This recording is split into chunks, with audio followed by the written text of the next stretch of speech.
This is the shocking moment a woman who couldn't swim was rescued by Coastguards from her submerged car.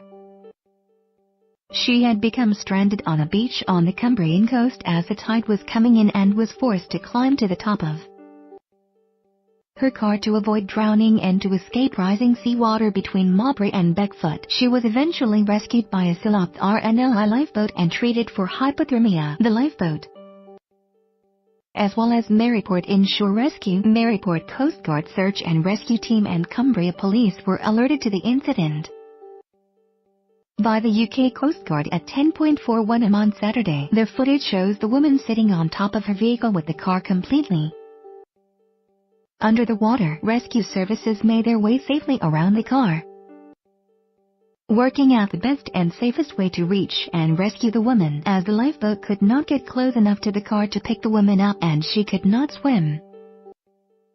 One lifeboat crew member entered the water to move the woman into a safer position. The woman was brought on board the lifeboat and was treated for mild hypothermia by the Silop RNLI volunteer crew. She had no other injuries and was cleared by an ambulance paramedic. No one else was hurt in the incident. Silop RNLI Senior Helm Steve Henderson said the lady was very lucky, especially with the fast incoming tide. If it had been a few minutes later, we could have been looking at a different outcome.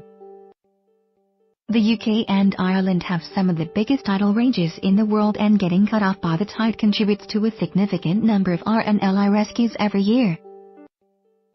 Our advice to anyone heading to the coast to walk or for another activity is to avoid getting cut off by the tide by checking the tide times before you go and planning your trip accordingly. While you're out, always be aware of your surroundings. Look for safety signage or information and notice the tide's direction. Let people know when and where you are going and when to expect your back, and always carry a means of calling for help should you get into trouble. You can find out more information about tides in your area through tide tables, apps, weather news, or local websites. You can also get local tidal information from local harbor masters, tourist information centers, and some seaside retail outlets.